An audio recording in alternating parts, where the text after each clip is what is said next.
Shilpa Mehta of the Feldstein Family Law Group. Today I'm going to discuss the imputation of income where a parent or spouse is intentionally unemployed or underemployed. The quantum of one's support obligation is largely based on income. But what happens in the case where the payor spouse loses their employment? Will and should their support obligations be impacted? In other words, how does the loss of a payor's job and hence that stream of income impact the pair's child and spousal support obligations? The child support guidelines provide that income may be imputed to a payor spouse where he or she is intentionally unemployed or underemployed.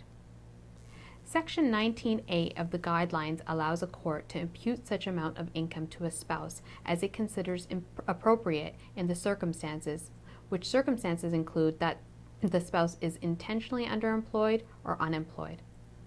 The word intentionally in the guidelines does not mean that the payor made a deliberate decision to become underemployed. What is intentional unemployment or underemployment? When a payor has an obligation to pay support but does not work or does not work to his full potential or capabilities, that payor is said to be intentionally unemployed or underemployed. This can include, but are not limited to, circumstances where the payor fails or refuses to obtain alternate full-time employment after quitting his or her job, being laid off, or is fired. A payor can also be considered to be intentionally unemployed or underemployed if he or she leaves his or her current job to pursue an alternate career or business that fails to provide an income stream, reduces his or her work hours unilaterally or otherwise, works only part-time when full-time work is available. A payor is not entitled to take advantage of his or her own voluntary reduction in income to reduce his or her support obligations. Once it is determined that a parent or spouse is intentionally unemployed or underemployed, how is income imputed to them? When the court imputes income to a payor, there must be a rational basis underlying the selection of such a figure, and it must be grounded in evidence. Typically, the court will look at what the payor was historically capable of earning and impute income to the payor accordingly.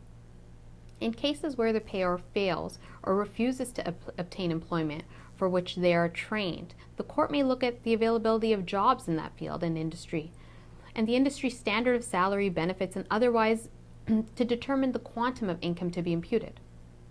The court may also look at other factors in imputing income, including the age of the payor, his job history, education, skills, health, the standard of living when the parties were married, in addition to available job opportunities. Once income is imputed to the payor, child and spousal support obligations can be determined accordingly.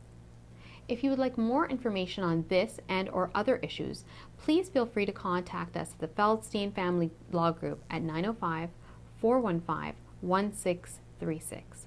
Thank you.